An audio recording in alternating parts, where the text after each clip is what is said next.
And item 6 is new business. It's a presentation on the annual tax increment district review presentation. And we have our finance director, Bridget, and our city administrator, Andrew. I'll take this one, although I don't know about all the transitions in the slideshow here, so we'll take those one at a time. Those were mine, right? No, We're- those were mine. We are here this evening to give the council and the public at large a overview of our annual tax increment districts in the city, both closed out districts as well as active districts in Oak Creek. We do this as directed by the council, but also as espoused in our strategic plan. We do this to promote a general understanding, a transparency, and a financial kind of overview of the status of these districts, as the tax increment financing is where we invest in this community the most. And there's a lot of there are a lot of misconceptions that the general public, not just in the city of Oak Creek, but universally have if you don't work with tax increment financing often. And I'll caveat here as we get into the presentation outline that we completely understand that this may be a level of detail that is a little too detailed, a little basic for the Common Council, as you're very familiar with this tool. But with the overview, kind of basic TIF 101 and the understanding of the mechanism going back to the basics, we also want to demonstrate what kind of give that education to the public at large, as well as our employees. So we use this meeting video and we broadcast that back out to different groups. So just please bear with us a little bit. It may be a little too basic at times for the council in the beginning. After we get through the basic understanding, we'll dive right into the status of our active tax increment districts here, and then pause for time for questions and answers at the end. Just to remind you, our strategic action plan framework, you look at this every meeting, and we live by this here, our vision, mission, values, and our critical success factors. One of the more important ones that we talk about a lot is the thoughtful development and prosperous economy, and the inspired, aligned, and proactive city leadership. All of those critical success factors, to be honest with you, come into play when we're talking about using the tool, the TIF tool, one of our very few tools at the local government level in Wisconsin. More directly in the strategic action plan, we have a specific objective to evolve the communication of budget processes, priorities, and fiscal challenges, and I'd say fiscal status and challenges, both internally and externally, again, to the employees, to the public, to the council, et cetera. A few of these items directly relate to TIF, the TIF 101 piece, but through this presentation, we're also trying to communicate we're also trying to check a lot of the transparency boxes that we valued in our strategic plan. Talking about the budget, again, we have an award-winning budget through the GFOA 2 years in a row. This serves as the basic TIF 101 piece, as well as some articles that have been put in by the staff into publications that go out to the public at large.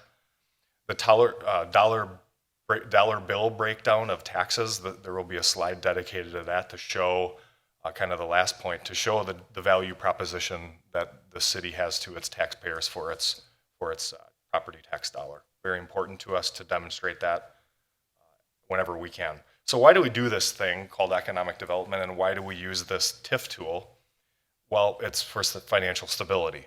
We have, at the local government level, as is the case in many states, we have to continue to grow the pie of tax base if we want to keep taxes stable and services high for the residents of the city of Oak Creek. That's the common theme. That's the game we are in. That's the business we are in. And I believe personally that if you're not growing, you're dying. And I don't mean that you're a bad place to live, but you have fiscal challenges that a growing community may not otherwise have. If you're fully built out, if you're in a rural part of the state, or whatever the dynamic is where you have a stagnant tax base, you struggle every year with levy limits and other state-imposed caps, so to speak. You struggle every year with how you're going to provide the same level of service you did the year before. We do this to keep tax rates low. We do this to keep tax base growing, to maintain the quality of life, services, and low tax rate we enjoy in Oak Creek. Speaking of that tax rate, the municipal only tax rate, and we'll get to this a little more, but obviously a residents or taxpayers' property tax bill is divvied up between numerous jurisdictions. But for the municipal-only tax rate, the cities and villages in Milwaukee County, Oak Creek is the fourth lowest, and I'd argue probably tied for third with Fox Point if we could go there, because it's really close, really not discernible. So we're ultimately the fourth lowest for local municipal tax rates. The stuff that we really can control, we are the fourth lowest in all of Milwaukee County. Now, we fare just as well, basically, when we look at all of our tax rates combined with Milwaukee County, with the Oak Creek Franklin Joint School District, the city, MMSD, all of the King's Horses, all of the overlapping jurisdictions.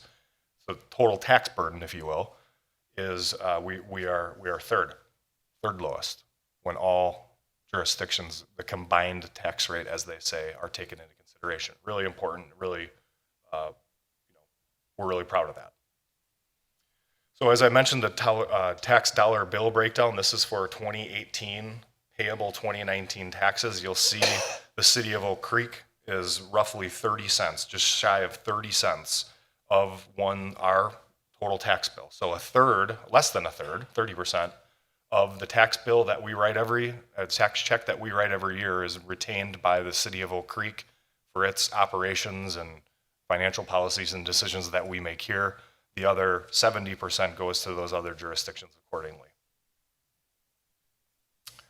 So getting to the basics, just because we use these terms interchangeably or these acronyms, TIF is the actual financing mechanism or tool, the TIF, TIF, and the TID is the actual physical area that we're talking about when we speak of TIF.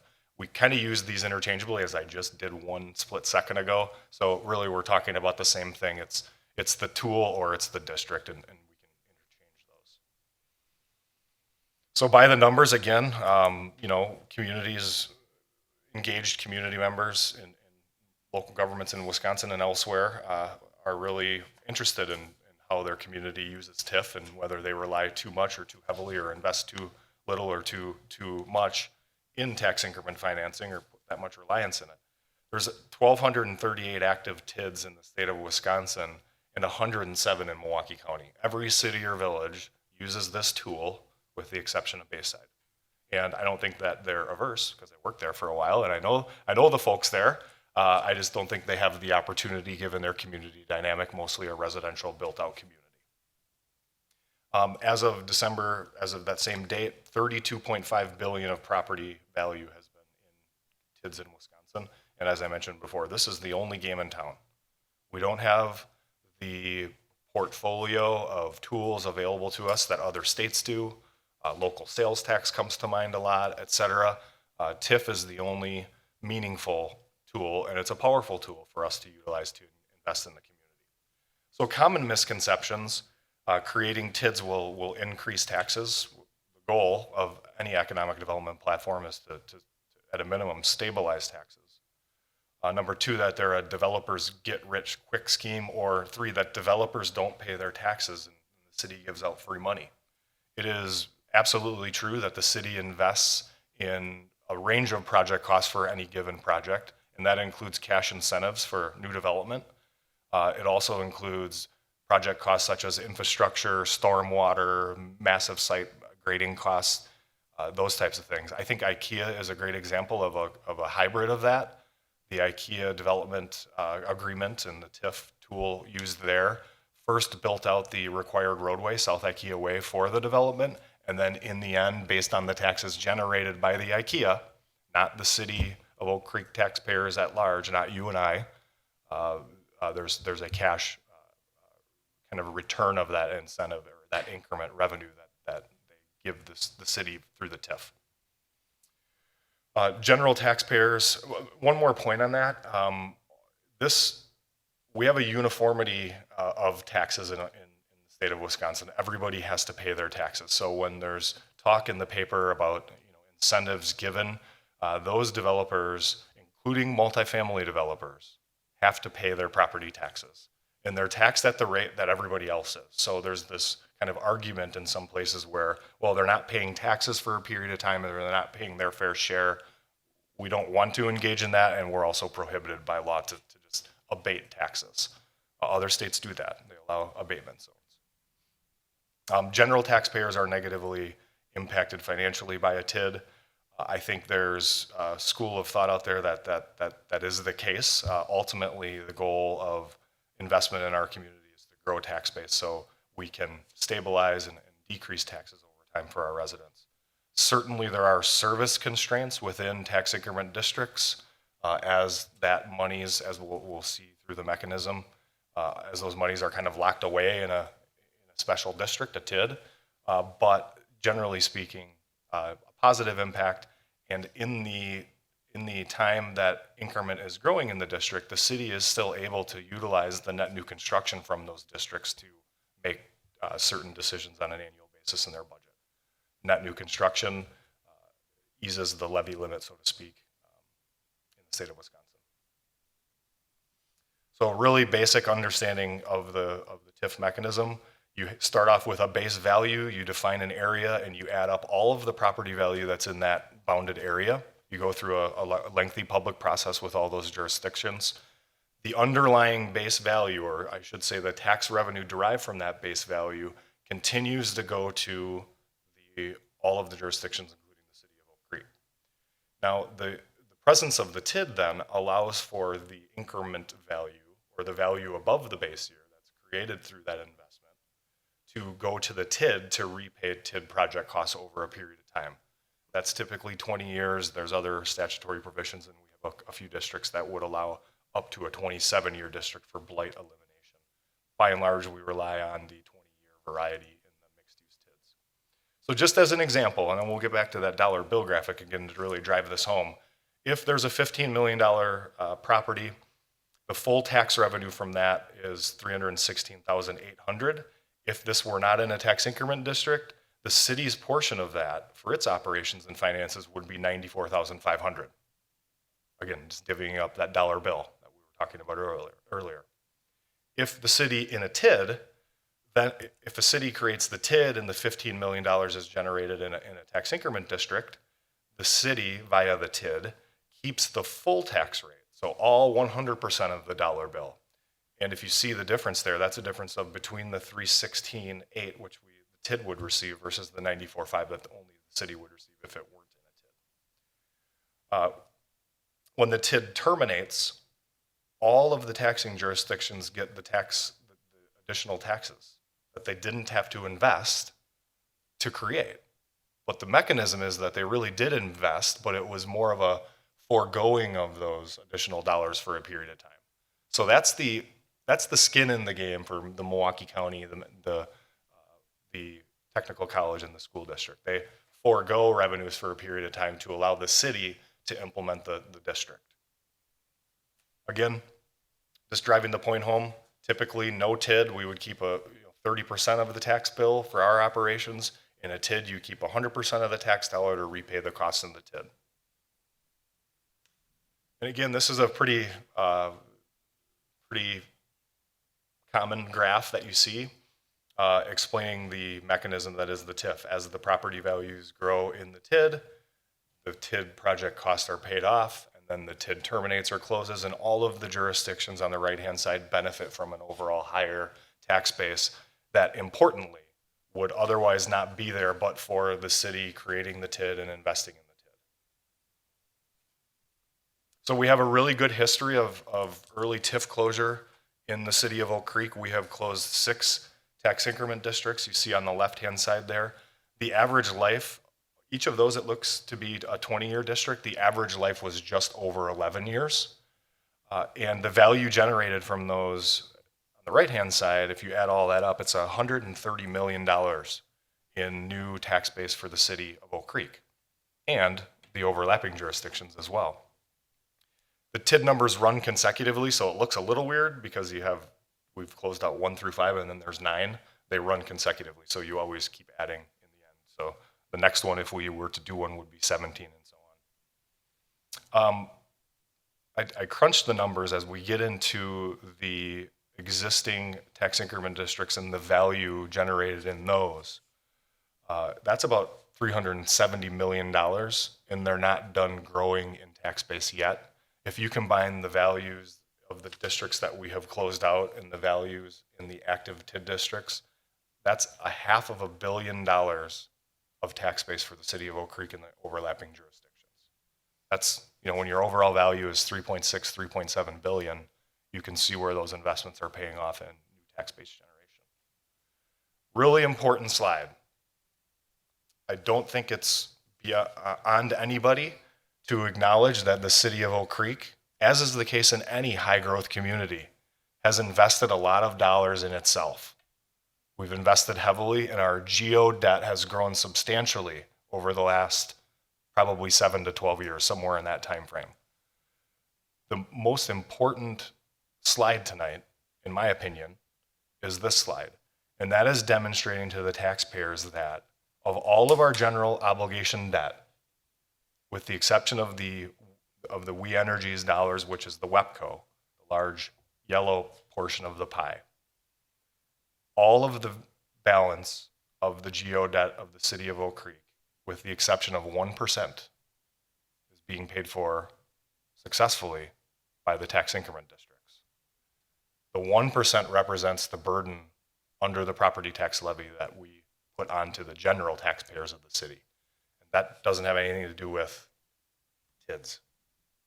Really important slide. I know community investment is a big question in the community. How much, how little, too fast, too slow. This is a very telling slide about what the impacts of that, and that the districts are paying off these investments, and you'll see that in the individual slides.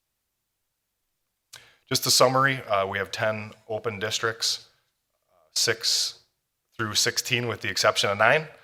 Close that one, and that just gives you a general overview of where those are.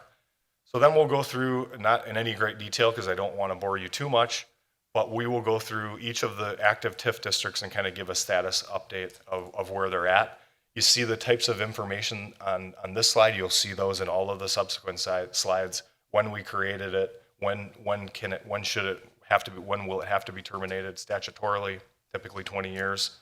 The type, the total increment and developable acres in the beginning and how much is remaining, and then the balance of geo debt. You also see here, my cursor lines up, it does, whether we have any active or pending development agreements in the district that we're paying off. You can see this is TID 6, Creekside Corporate, generally speaking 13th, just south of 13th and Ryan Road along the interstate. Commonly we call it Creekside Corporate Park. You can see that there's about $14.8 million of increment generated there, and there's no active or pending development agreements in that district. TID 7 is, I believe, our largest in in acreage. It's a long district spanning 27th Street, as you see there. There's about 302 remaining acres there. That very unlikely that's all developable. We expect closeout of this district statutorily in 2027. There are 2 active PAYGO developments for Campione and Liberty Trust, two active PAYGOs that we're paying off on an annual basis. I want to put a plug in to TID 7 because TID 7 is a focal point, a focal strategy for a few things that we have done and looked at in this community in terms of long-range financial planning. TID 7 was created in 2007. TID 7 would have been really nice for TID 7 to support the debts associated with the investment made in the Drexel Avenue corridor and the Drexel Avenue interchange. Due to this being a victim, you can see the downturn there on the bar graph in 11, 12, and 13. Those costs, significant costs which we are levying for, were not able to be paid off by TID 7. That was a choice we made. We knew that going in. I wasn't here in 2011, 2012, but certainly everybody knew the numbers at that time. And of course, you make the investment in the Drexel Avenue interchange.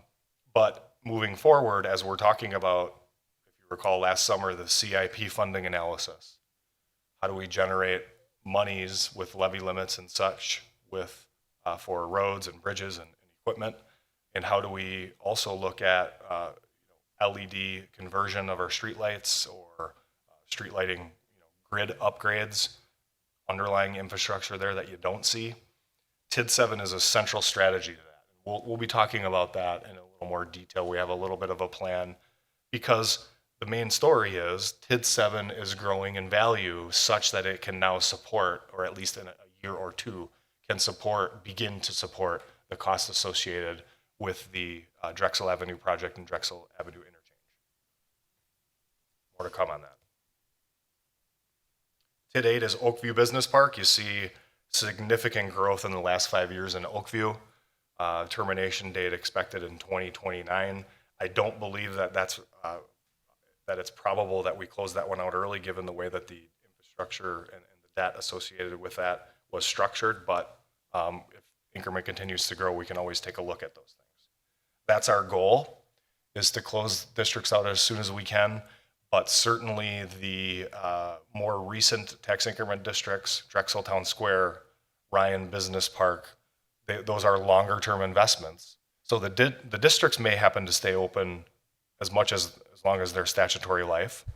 However, the increment that's being generated in there is substantially more than some of the districts we've closed early. You saw about 78 million in increment as of 1/1 of this year in Oakview. TID number 10 is the master lock, commonly known as the master lock. One PAYGO development agreement in the district for master lock itself. TID number 11, Drexel Town Square, as of 1/1 of 19, almost $140 million of new increment in Drexel Town Square. Very much a success in terms of new tax base being generated.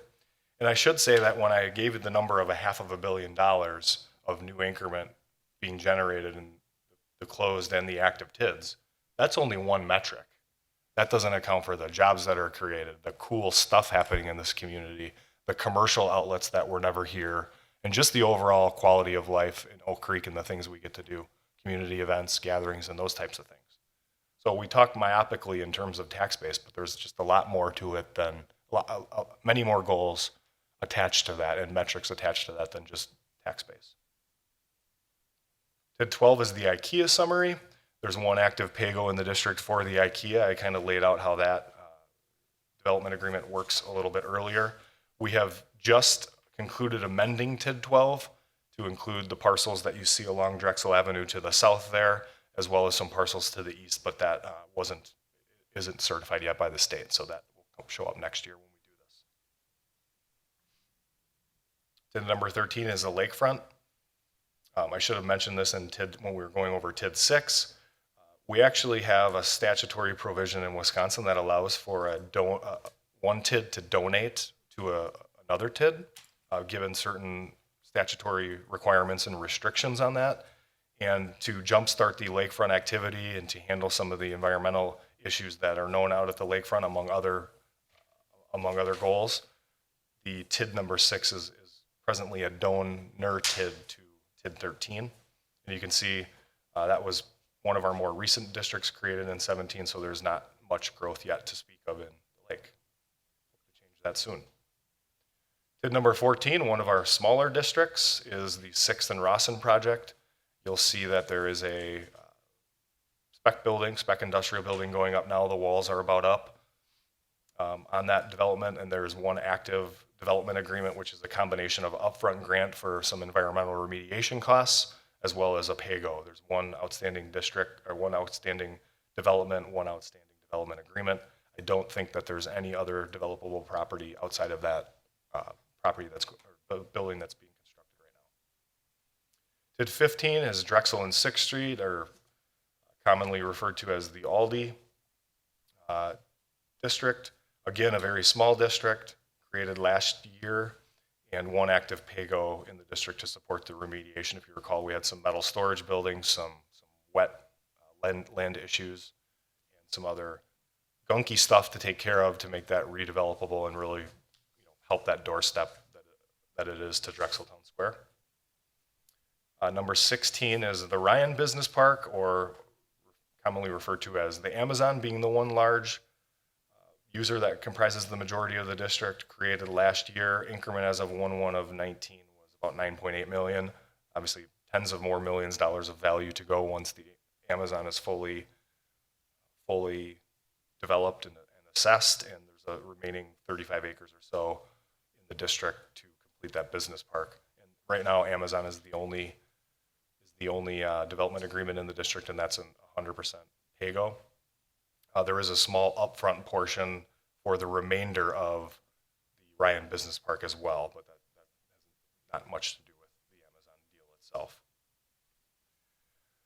So that concludes the brief, some might say, some others may not, presentation on our tax increment districts, active and closed, and we'd be happy to answer any questions. I would say I've been in the city of Oak Creek now for about 3 years, and hopefully this doesn't sound too self-serving, but historically, the leadership in this community has done really well with administering and being safe and having those taxpayer safeguards in those tax increment districts and their associated development agreements.